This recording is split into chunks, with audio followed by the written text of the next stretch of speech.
इस वक्त की बड़ी खबर चंडीगढ़ से रबी फसलों की एमएसपी बढ़ोतरी पर ओपी धनखड़ का ट्वीट। पीएम मोदी और कृषि मंत्री नरेंद्र तोमर का उन्होंने आभार जताया है ट्वीट करके। रबी फसलों की एमएसपी बढ़ोतरी पर ओपी धनखड़ ने ट्वीट करके पीएम मोदी और कृषि मंत्री नरेंद्र तोमर का उन्होंने आभार जताया है। आज जिस तरह से एमएसपी में बढ़ोतरी की गई है, गेहूं में 40 रुपए प्रति क्विंटल की बढ़ोतरी की गई है, इसी तरह से सरसों में 400 रुपए प्रति क्विंटल की बढ़ोतरी की गई है। और इसी को लेकर प्रदेश बीजेपी के अध्यक्ष ओपी धनखड़ ने ट्वीट किया है। उन्होंने एमएसपी बढ़ोतरी पर ट्वीट करके पीएम मोदी और कृषि मंत्री नरेंद्र तोमर का आभार जताया है। किसान आंदोलन के बीच एमएसपी की बढ़ोतरी केंद्र सरकार से की गई है और इसी को लेकर प्रदेश बीजेपी के अध्यक्ष ने ट्वीट किया है और पीएम का और कृषि मंत्री का आभार जताया है। इस पर ज्यादा जानकारी के लिए हमारे संवाददाता रवि कालीरमन चंडीगढ़ से जुड़ गए हैं। रवि, किसान आंदोलन के बीच और करनाल में चल रहे धरना के बीच एमएसपी में बढ़ोतरी की गई है, कितना फायदा होगा इसका?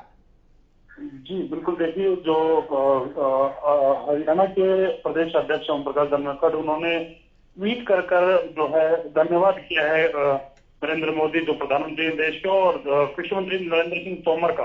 कहीं ना कहीं जिस प्रकार से समर्थन मूल्य जो बढ़ाया गया है, गेहूं का समर्थन मूल्य 2015, सरसों का समर्थन मूल्य 5050, चने का समर्थन मूल्य 5230 रुपए और सूरजमुखी का समर्थन मूल्य 5441 रुपए करने के और कहीं ना कहीं 400 रुपए तक की बढ़ोतरी के लिए जो तमाम जो चीजें हैं उसको देखते हुए समर्थन मूल्य को बढ़ाते हुए नरेंद्र मोदी प्रधानमंत्री और कृषि मंत्री नरेंद्र तोमर का जो है धन्यवाद किया है। और कहीं ना कहीं जो एक इस दौरान ये कहीं ना कहीं जो किसान आंदोलन चरम पर है और कहीं ना कहीं सरकार को जो है कहीं ना कहीं बैकवर्ड पे जाना पड़ता है, उसको लेकर कहीं ना कहीं एक समर्थन मूल्य बढ़ाया जो है वो गया है। कहीं ना कहीं 2022 तक आय दोगुनी करने की जो बात है प्रधानमंत्री के द्वारा कही जा रही थी कि 2022 तक जो है आय दोगुनी किसानों की वो कर दी जाएगी। इसी दो कड़ी में है ये समर्थन मूल्य जो है सभी फसलों का बढ़ाया गया है। जी, लेकिन जिस तरह से प्रदेश में सरसों पिछली बार एमएसपी से ज्यादा रेट पे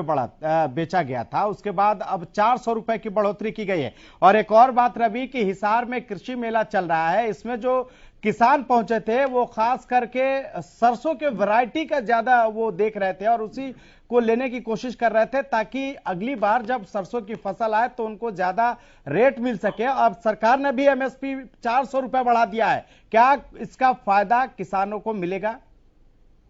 जी बिल्कुल, देखिए निश्चित तौर पर जो है फायदा कहीं ना कहीं मिलने वाला है। इस बार जो है सरसों का जो समर्थन मूल्य था उससे कहीं ज्यादा खुली मार्केट में जो है सरसों बिकी है। कहीं ना कहीं 7200 के आसपास तक का जो रेट है प्रति क्विंटल के हिसाब से। ठीक है रवि, आप हमारे साथ बने रहिए। ओम प्रकाश धनखड़ हमारे साथ जुड़ गए हैं। सर, स्वागत है आपका। जी धन्यवाद, आभार। सर, एक तरफ तो आंदोलन चल रहा है लेकिन आंदोलन के बीच किसानों के लिए खुशखबरी है, एमएसपी केंद्र सरकार ने बढ़ा दी है, क्या कहेंगे? देखिए, मैं तो एक बात पहले से कहता रहा हूँ, एक गाना भी मैंने जो है वो गाया था, यह एमएसपी यूं आवेगा बट के न आवेगा, या मंडी जी में चलेगी। आंदोलन अपनी जगह पर है। अब वो जिस विषय को लेकर चल रहे हैं वो विषय से कहीं भी मैं कहूंगा कि ना तो एमएसपी प्रभावित होने वाला है ना मंडी सिस्टम प्रभावित होने वाला है। जब से आंदोलन चल रहा है तब से भी लगातार एमएसपी बढ़ रहे हैं और मंडी सिस्टम भी जो का जो चला हुआ है। अभी आगामी रबी की फसलों के लिए 40 से लेकर 400 रुपए तक की बढ़ोतरी भिन्न भिन्न फसलों में की है। गेहूं के 40 बढ़े हैं तो सरसों के 400 बढ़े हैं और इससे कहा किसानों की आमदनी में निश्चित रूप से बहुत अच्छा इजाफा होने वाला है, क्योंकि हमारा प्रदेश गेहूं का प्रदेश है, सरसों का प्रदेश है, सूरजमुखी का प्रदेश है। सूरजमुखी में भी 114 रुपए की बढ़ोतरी हुई है। चढ़ाई का इलाका हमारा कंपेरेटिवली कम है लेकिन उसमें भी जो है वो 130 रुपए की बढ़ोतरी हुई है। तो ये अच्छी बढ़ोतरी है, इससे किसानों में खुशहाली आएगी और किसानों को अगली फसल में इसका लाभ मिलेगा। यानी 2022 तक किसानों का जो आय है दोगुना करने की जो बात सरकार के तरफ से कही जा रही है, इस एमएसपी को लागू करने के बाद इसका फायदा होगा किसानों को और उनकी आय दोगुनी होगी। जब जिस साल में मोदी जी ने ये कहा था 16-17 में, तब से लेके अब तक जो बढ़ोतरी है अगर उसको कैलकुलेशन करेंगे, क्योंकि उसके बाद 50% प्रॉफिट वाला स्वामीनाथन कमीशन की जो सिफारिश थी A2+FL की, वो रेट मिले और उसके बाद भी लगातार जो बढ़ोतरी हो रही है, निश्चित रूप से एमएसपी पर एक हैंडसम बढ़ोतरी है। और दूसरा इसका जो जो लाभ वो मिला है वो 6,000 रुपये जो एक्स्ट्रा प्रति किसान देने शुरू किए उससे भी मिला है, जो सब्सिडीज बढ़ी है उनका भी मिला है। तो कुल मिला के आप देखेंगे इनपुट कॉस्ट कम होना और इस प्रकार से लगातार एमएसपी बढ़ना, तो किसानों की आमदनी का जो लक्ष्य लेकर प्रधानमंत्री चले थे उसकी तरफ लगातार बढ़ रहे हैं। लगातार जी, जिस तरह से एमएसपी के दाम बढ़े हैं सर, उसके बाद खास करके अगर बात करें तो सरसों का, जिस तरह से पिछली बार देखा हमने कि सरसों एमएसपी से ज्यादा पर बिकी थी और इस बार इसमें 400 रुपए का इजाफा किया गया है, यानी किसी साफ तौर पर किसानों को कहीं ना कहीं लाभ देने की कोशिश सरकार की तरफ से की गई है। 400 रुपए बहुत मायने रखता है सर क्विंटल पे। दो विषय ऐसे हैं, तिलहन और दलहन, जिसमें हमको अभी और आगे जाना है। और तिलहन दलहन के जो भाव उस पर से मिलते हैं तो विदेशी मुद्रा जो हमारी खर्च होती है इनको आयात करने में, उससे हम बचेंगे और उसमें आगे बढ़ पाएंगे। खाद्यान्नों में हम सफिशिएंट स्टेट हैं, लेकिन दलहन तिलहन में अभी हमको और आगे बढ़ना है। इसलिए दलहन तिलहन के रेट उस प्रकार के दिए जाते हैं और बाजार, किसान को बाजार भी चाहिए और सरकार भी चाहिए। जब बाजार में ऊंचा दाम मिलता है तो किसान बाजार में बेचता है, जैसे इस बार सरसों का मिला और कुछ समय के लिए कपास का मिला। और जब बाजार नीचे आ जाता है तो एमएसपी पर सरकार खरीदने के लिए तैयार रहती है। इसलिए किसानों को बाजार और सरकार दोनों ओपन चाहिए, उसी से किसानों की समृद्धि बढ़ती है। ये आंदोलन में कुछ लोग इस बात को उठा रहे हैं कि बाजार नहीं चाहिए, तो बाजार भी चाहिए और सरकार भी चाहिए। तो इस नाते से जो 3 कानून है वो बाजार को खोलने के पक्ष में है और सरकार का एमएसपी और मंडी सिस्टम जो का जो है, तो दोनों से ही किसान आगे बढ़ेगा। इस बार बाजार में सरसों के दाम अच्छे मिले, गवार के दाम भी उस प्रकार के बढ़ रहे हैं और इसी तरह से कपास के दाम भी अच्छे मिले। लेकिन सर प्रदेश सरकार लगातार किसानों की बेहतरी के लिए काम कर रही है, चाहे केंद्र सरकार की बात करें वो भी किसानों की बेहतरी के लिए काम कर रही है। बावजूद इसके सर किसान आखिर बात समझ क्यों नहीं रहे, कहां दिक्कत आ रही है?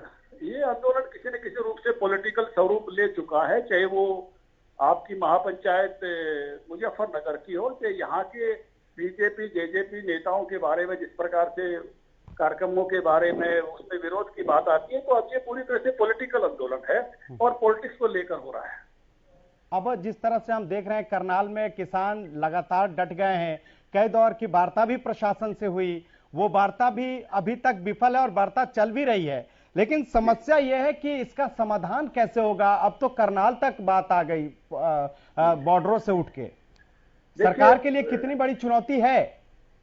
देखिए, मुद्दा ये है कि जब कोई भी आंदोलन अपने मूल स्वरूप की बजाय राजनीतिक स्वरूप में आ जाता है, करनाल के मूल में जाओगे तो क्यों करनाल का आंदोलन हो रहा है? क्योंकि भारतीय जनता पार्टी की बैठक हो रही थी, उसका विरोध करने आए थे और उसके विरोध में जो घटना हुई उसके विरोध में ये आंदोलन है।